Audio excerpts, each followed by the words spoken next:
என்னுடைய பிஸ்னஸ்க்கு அல்லது என்னுடைய கம்பெனிக்கு ஜிமெயில் ஐடி யூஸ் பண்ணலாமா, @gmail.com அப்படின்னு முடிகிற மெயில் ஐடியை யூஸ் பண்ணலாமா, இது ப்ரொஃபஷ்னலாக இருக்குமா, இது நல்ல ஐடியாவா, இதை பற்றி தான் இந்த வீடியோவில் பார்க்க போகிறோம். Welcome to paradox. நான் உங்கள் நாகராஜன்.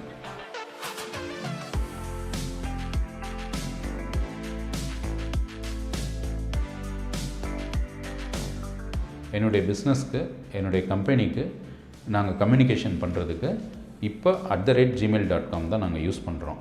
இதுக்கு முன்னாடி நிறைய நாங்கள் யூஸ் பண்ணியிருக்கோம். எப்படி என்னுடைய வெப்சைட்டோடு சேர்ந்த மாதிரி வரும்.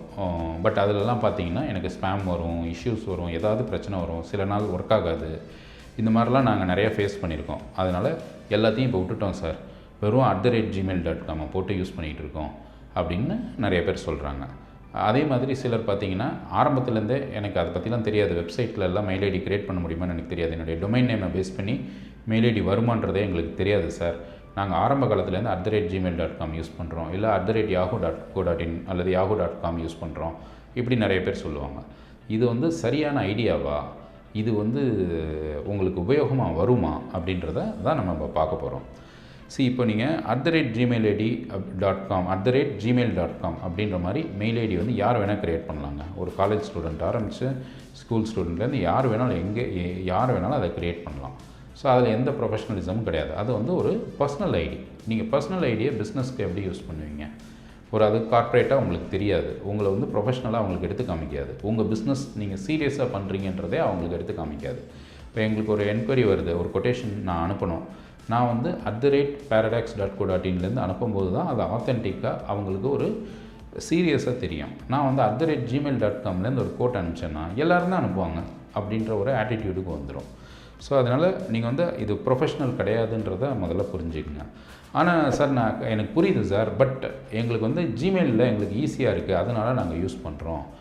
அந்த பேசிக் மெயில் ஐடியிலலாம் எப்போ பாரு இஷ்யூ வருது சார், ஏதாவது பாக்ஸ் ஃபுல் ஆகிடும் சார், ஏதாவது பிரச்சனை ஆகிடும், சென்டிங் ஆகாது, இதனால தான் சரி இதுக்கு வந்துட்டோம் அப்படின்னீங்கன்னா எஸ் மேபி நீங்கள் முன்னாடி வந்திருக்கலாம். பட் இப்போ உங்களுக்கு கூகுள் பிளாட்ஃபார்மே உங்களுடைய பிஸ்னஸ்க்கு யூஸ் பண்ணுங்கள். நீங்கள் ஜிமெயில் ஐடி யூஸ் பண்ணாதீங்க, பட் கூகுளோட பிளாட்ஃபார்மை உங்கள் பிஸ்னஸ்க்கு யூஸ் பண்ணுங்கள். தட் மீன்ஸ் உங்களுடைய டொமைன், நீங்கள் உங்களுடைய வெப்சைட் பேர் வெங்கட் பில்டர்ஸ்னு வச்சுக்கிட்டிங்கன்னா @வெங்கட் பில்டர்ஸ் அப்படின்னு நீங்கள் மெயில் ஐடி க்ரியேட் பண்ணுங்கள்.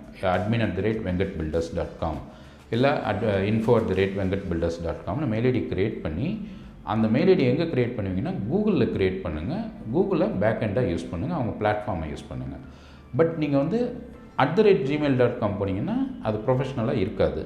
அதை நம்ம ஸ்க்ரீனில் நான் ஒரு 2-3 இது உங்களுக்கு காமிக்கிறேன், நீங்கள் ஸ்க்ரீனில் பாருங்கள். நம்ம இப்போ ஒரு கூகுள் ஒர்க் ஸ்பேஸ் மெயில் ஐடியினுடைய லாகின்குள்ளே இருக்கோம், லாகின் ஸ்க்ரீனில் இருக்கிறோம்.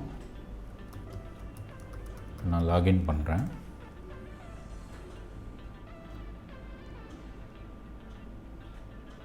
இப்போது இதில் பாருங்கள், உள்ள 2 மெசேஜ் ரிசீவ் ஆகிருக்கு, 2 மெயில் நான் சென்ட் பண்ணி வச்சுருக்கேன் வேறு இடத்துலேருந்து. ரெண்டுமே ஒரு கொட்டேஷன் வந்திருக்கு, பேரடாக்ஸ்லேருந்து ஒரு கொட்டேஷன் வந்திருக்கு. ரைட், இப்போ நான் பார்க்கும்போது எது எனக்கு ப்ரொஃபஷ்னலாக தெரியுதுன்னு யோசிச்சு பாருங்கள். இது பாருங்கள், கோட் ஃப்ரம் பேரடாக்ஸாக மேலே போங்க, பர்சனல் ஜிமெயில் ஐடி காமிக்குது. பட் இதே வெளியில் இந்த மெயிலுக்குள்ளே போங்க. ரைட், இது எங்கேருந்து வருது? billing@paradox வருது. So personal mail ID @gmail.com முடிகிறது உங்களுக்கு ப்ரொஃபஷ்னலாக இருக்கா, இது ப்ரொஃபஷ்னலாக இருக்கான்றதை நீங்கள் தான் பார்க்கணும். இதில் பார்த்தா தெரியும் உங்களுக்கு. ஸோ அப்போது இதுலேருந்து வரும்போது தான் நீங்கள் பல பேருக்கு கொட்டேஷன் அனுப்புகிறீங்க அப்படின்னா உங்களுடைய ஐடியிலேருந்து நீங்கள் அனுப்பிச்சா தான் அது ப்ரொஃபஷ்னலாக இருக்கும். இது ஒரு பாயிண்ட்டு. நீங்கள் ஏன் ஜிமெயில் யூஸ் பண்ணக்கூடாது, domain based mail ID use பண்ணணுன்றதுக்கு இது ஒரு பாயிண்ட்டு. ரெண்டாவது என்னென்னா, உங்களுடைய பர்சனல் மெயில் ஐடியில் உங்களுக்கு கண்ட்ரோல் இருக்காது. சப்போஸ் நீங்கள் recovery phone number, recovery mail ID எதையோ ஒன்று விட்டுட்டீங்க, உங்களால் மெயில் ஐடியை ரெக்கவரி பண்ண முடியல அப்படின்னா உங்கள் பர்சனல் மெயில் ஐடியில் இருக்கிற டேட்டா அதோடு போயிடும். நீங்கள் கூகுளில் காண்டாக்ட் பண்ணி சப்போர்ட் வாங்குறதுன்றது அது சாமானியமான விஷயம் கிடையாது. கிட்டத்தட்ட 40 லட்சம் பேர் ஒரு ஸ்டேட்லேயே யூஸ் பண்ணுவாங்க Google work space mail ID, so personal Gmail ID. அப்போது உலகம் முழுக்க எத்தனை கோடி பேர் கூகுளுடைய பர்சனல் ஜிமெயில் ஐடி யூஸ் பண்ணுவாங்கன்னு பாருங்கள். அதில் ஒருத்தராக நீங்கள் இருப்பீங்க. சப்போஸ் உங்களுடைய லாகின் ஆக்சஸையோ நீங்கள் லாஸ் பண்ணிட்டீங்க அப்படின்னா உங்களால் ஒன்றுமே பண்ண முடியாது. பட் பிஸ்னஸ் மெயில் ஐடினா உங்களுக்கு கண்ட்ரோல் இருக்கும். இப்போ இது இப்போ ஒரு கூகுள் ஒர்க் ஸ்பேஸ் லாகின்ல இருக்கும். இப்போ இங்கே பார்த்தீங்கன்னா எனக்கு அட்மின் கன்சோல் லாகின் இருக்கும். ஸோ இதில் என்ன பெனிஃபிட் அப்படின்னா, ஒரு யூசர் வந்து அவங்களால ஆக்சஸ் பண்ண முடியல, மிஸ் பண்ணிட்டாங்க அப்படின்னா என்னால் பாஸ்வேர்டை ரீசெட் பண்ணி கொடுக்க முடியும். இப்போ இதில் பாருங்கள், இப்போ இந்த அபிஷேக் சாட்டர்ஜின்றவர் பாஸ்வேர்டை விட்டுட்டார் அப்படின்னா நான் ரீசெட் பண்ணி கொடுக்க முடியும். ஓகேங்களா? ஸோ பவானி பிரசாத்ன்றவர் பாஸ்வேர்டை விட்டுட்டார்னா ரீசெட் பண்ணி கொடுக்க முடியும், டெலீட் பண்ண முடியும், என்னால் திரும்ப மேனேஜ் பண்ண முடியும். என்னுடைய டேட்டா என் கண்ட்ரோலில் இருக்கும். பட் நீங்கள் பர்சனல் ஐடி உங்கள் பிஸ்னஸ்க்கு யூஸ் பண்ணும்போது உங்கள் டேட்டாவை நீங்கள் ரிஸ்கில் வச்சு யூஸ் பண்ணுறீங்கன்றது தான் அர்த்தம். இது ரெண்டாவது பாயிண்ட்டு. ஒன்று வந்து ப்ரொஃபஷ்னலாக இல்லை, ரெண்டாவது வந்து உங்களுடைய டேட்டா உங்கள் கண்ட்ரோலில் இல்லை. இந்த மாதிரி free personal Gmail ID use பண்ணிங்கன்னா அதனால் நீங்கள் பிஸ்னஸ் மெயில் ஐடியோ அல்லது இந்த மாதிரி கூகுள் ஒர்க் ஸ்பேஸ் மெயில் ஐடியோ நீங்கள் யூஸ் பண்ணணும். இப்போ நீங்கள் ஸ்க்ரீனில் பார்த்ததை வச்சு புரிஞ்சிட்ருப்பீங்க. @gmail.com அப்படின்னு முடிகிற மெயில் ஐடியிலேருந்து என்னுடைய கஸ்டமருக்கு நான் கம்யூனிகேட் பண்ணால் அது ப்ரொஃபஷ்னல் இல்லை அப்படின்றத நீங்கள் புரிஞ்சிட்ருப்பீங்கன்னு நாங்கள் நம்புகிறோம்.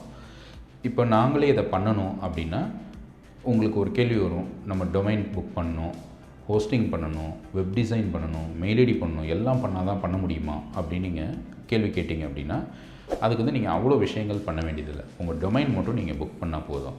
ப்ளஸ் பிஸ்னஸ் மெயில் ஐடி வாங்கிட்டு நீங்கள் ஸ்ட்ரைட்டாகவே யூஸ் பண்ணலாம். வெப் டிசைன் கூட உங்களுக்கு இமீடியட்டாக தேவைப்படாமல் இருக்கலாம், அல்லது உங்கள் பிஸ்னஸ்க்கு வெப் டிசைன் தேவைப்படாமல் கூட இருக்கலாம். ஜஸ்ட் கம்யூனிகேஷன் பர்பஸ் தான் எனக்கு வேணும் சார் அப்படின்னீங்கன்னா வெப் டிசைனோ வெப் ஸ்பேஸ்க்கோ நீங்கள் போக வேண்டாம். ஜஸ்ட் டொமைன் புக் பண்ணுங்கள். உங்களுடைய பிஸ்னஸ் வந்து www.ravikumaragencies அப்படின்னா www.ravikumaragencies.com அவைலபிளாக இருக்கான்னு பாருங்கள். அவைலபிளாக இருந்தால் அந்த டொமைனை புக் பண்ணுங்கள். புக் பண்ணிவிட்டு நீங்கள் ஸ்ட்ரைட்டாகவே எத்தனை யூசர் வேணுமோ 10 யூசருக்கு 10 மெயில் ஐடியை நீங்கள் வாங்கிக்கலாம். @ravikumaragencies முடிகிற மாதிரி ஒரு 10 மெயில் ஐடியை நீங்கள் வாங்கிக்கிட்டு நீங்கள் பாட்டு யூஸ் பண்ண ஆரம்பிக்கலாம். அந்த மெயில் ஐடி உங்களுக்கு வந்து பிஸ்னஸ் மெயிலையும் வாங்கலாம், Google work space user mail ஐடியும் வாங்கலாம். ஸோ இந்த மாதிரி ஒரு நல்ல ப்ராடக்ட்டை வாங்கிட்டு நீங்கள் கண்டினியூஸாக இதை யூஸ் பண்ணலாம். ஹோப் இந்த மாதிரி @gmail.com @yahoo.co.in இந்த மாதிரி பர்சனல் மெயில் ஐடியில் அனுப்புறது வந்து ப்ரொஃபஷ்னல் இல்லை, உங்கள் பிஸ்னஸ்க்கு ப்ரொஃபஷ்னல் இல்லைன்றது புரிஞ்சுக்கிட்டு இருப்பீங்கன்னு நாங்கள் நம்புகிறோம். தேங்க்யூ ஃபார் வாட்சிங். எங்கள் வீடியோ பிடிச்சிருந்தால் லைக் பண்ணுங்கள், ஷேர் பண்ணுங்கள், கீழே இருக்க பெல் ஐக்கானை கிளிக் பண்ணுங்கள். அப்போ தான் நாங்கள் அடுத்த வீடியோ போடும்போது உங்களுக்கு நோட்டிஃபிகேஷன் வரும். அப்படியே எங்கள் சேனலையும் சப்ஸ்கிரைப் பண்ணுங்கள். தேங்க்யூ.